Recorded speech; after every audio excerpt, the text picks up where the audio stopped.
Hi Plant Kids! This is Plant Tatay Barry and we are here in another episode.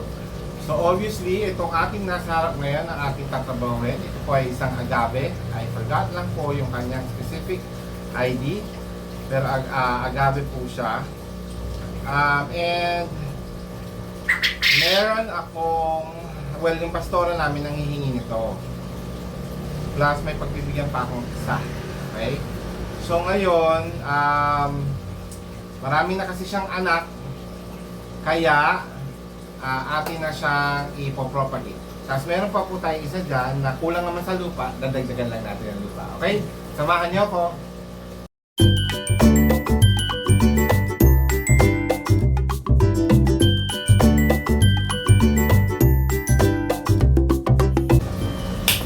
Okay, that's it.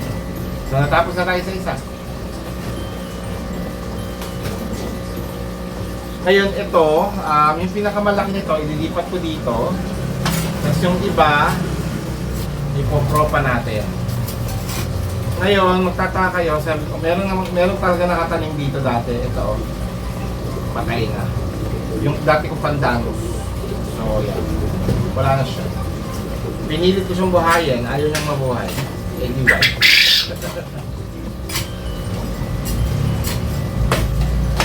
Okay.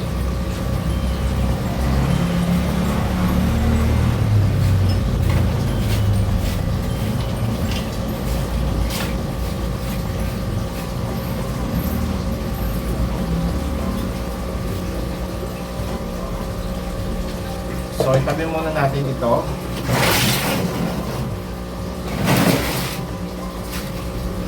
At tatanggalin natin muna ito sa kanyang paso. Wish ko matanggal ito. Hindi ko alam kung paano ko gagawin ito. Kasi malamang nakadikit na ito. Sana naman hindi pa masyado.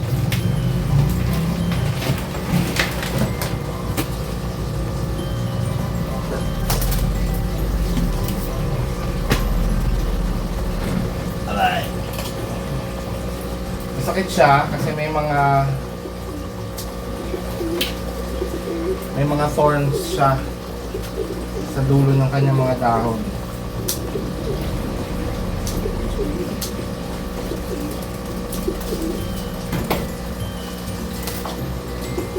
Tingnan natin kung kakayanin, tanggalin. Kasi pag nagkataon, ayoko kasi basagin yung paso, sayang. Isa to sa mga nakuha ko nung sa isang garage sale.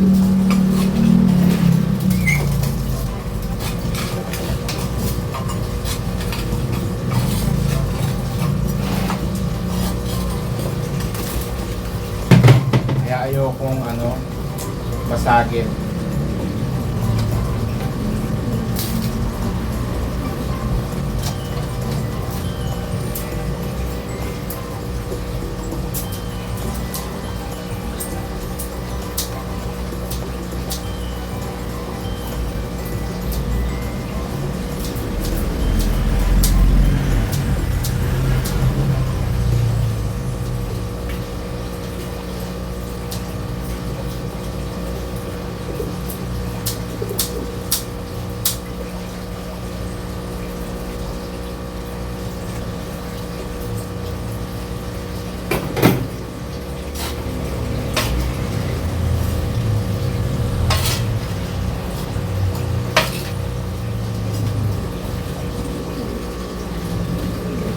Feeling ko talaga root bound na to. Unti-unti natin. Kailangan ng tiyaga dito.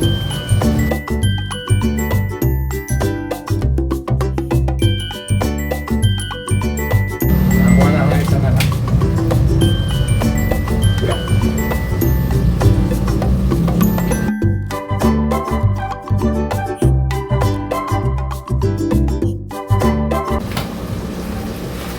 Yun! Kuha ko na. Root bound na nga. Oh, look.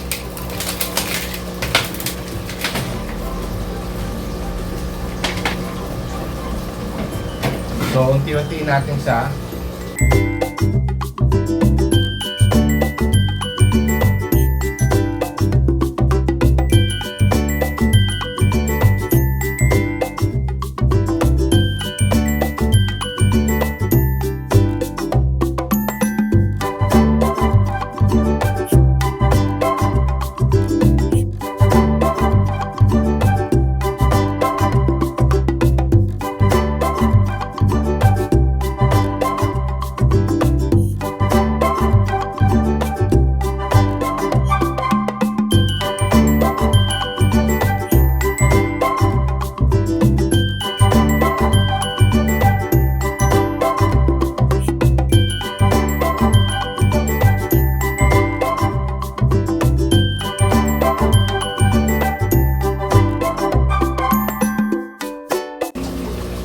Okay, so nakuha ko na lahat ng mga anak.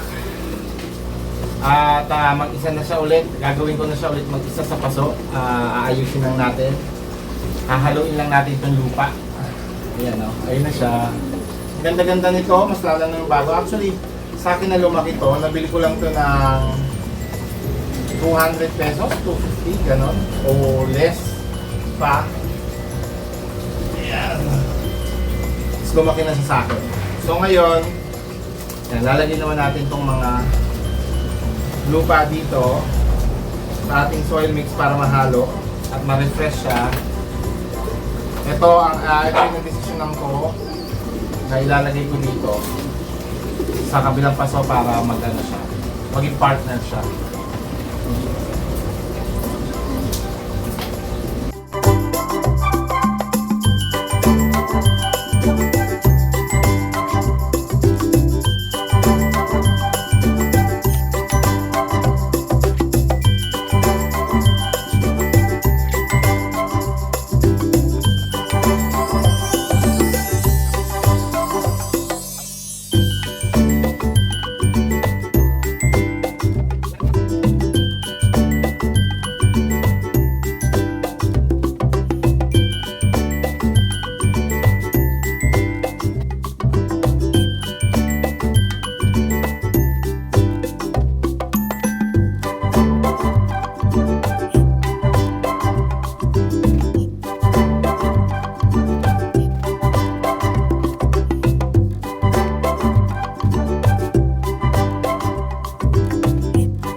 Okay.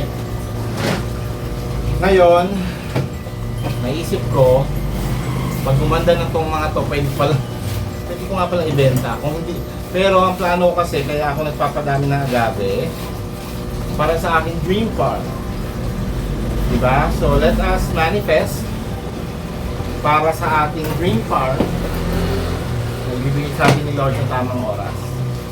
So, bago ang lahat, ayan. So, puro propagating pots na lang ang kinuha ko.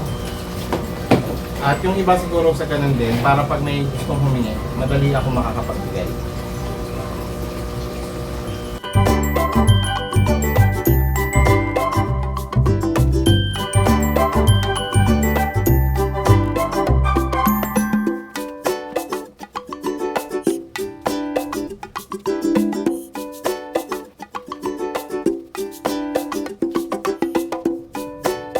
Ngayon, itong dalawa, pagpapalitin ko.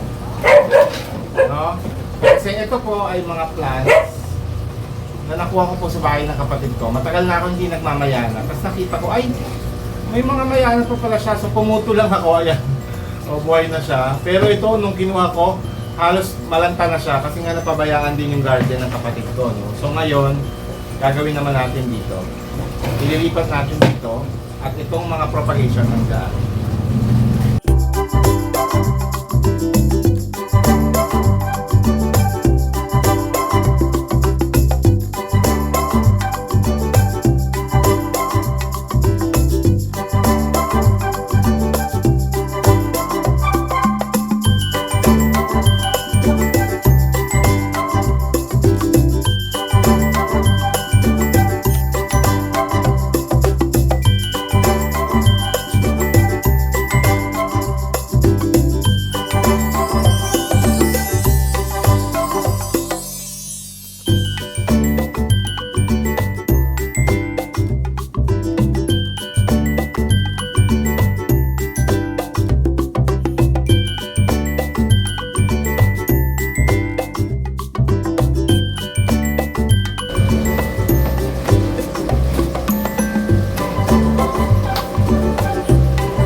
Ayan na po sila. Yung ating mga technically lahat sila propagation, no? Kasi itong mga ibang halaman na to, katulad nito, actually kinuha namin to, hindi ko alam mga ID niyan kasi nagandahan yung asawa ko sa bulaklak. Tapos ito, nakita ko nga mamamatay na siya. So pumutol ako para may mabuhay. Yan, tapos ito I think this is klase po to ng Epicia o Begonia. Ayan. Kulay orange din ang dahon yan. And yung ating mga propagation ng agave na yan. At itong isang agave pot ko na kailangan lagyan lang ng lupa. Ayan. Okay, so ang napropagate natin ay 1, 2, 3, 4, 5, 6, 7, 8. Technically 8 yan. 8 ang naging naanak nung mother natin na yan. Okay? So hopefully maging kasing ganda ng mother ang mga baby. Sa susunod nating kabanata or sa mga susunod na araw, obserbahan natin siya at bibigyan ko kayo ng update pag malaki na siya. Okay? So ayan sila.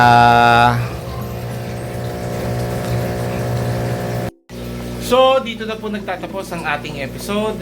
I hope you enjoyed this video. Kung na-enjoy nyo, please do like and share. At kung hindi ka pa nakasubscribe, please do subscribe and click on the notification bell para po sa ating mga susunod na video. Okay? So, maraming salamat po sa ating mga bagong subscribers. Welcome! At sa ating po mga regular na viewers at mga avid fans, thank you very much for watching, especially to the Plant family and of course Team Promote headed by Nori Ogani Official at ang ating mga kasama dyan na sila Mama Donna.tv, Ate Josephine Bauyon, Rollis' Vlog, Wayne BT Halamanay, A Day with Mama E sa aming Bakuran Vlogs at nandyan din po sila Jeremy Hermano, Mami Luz TV, Needs Life, sila Yong's Channel, Shining G, Daisy Succulent Davao, Lea Lynn's Garden at ang ating pong mga regular na watcher sa ating mga premiere katulad nila Chuma Sinas, Corpus T Vlogs at saka si Primitive Balsor. Okay? Again, this is Plant Tatay Barry of Antipolo saying bye, Plant Kids!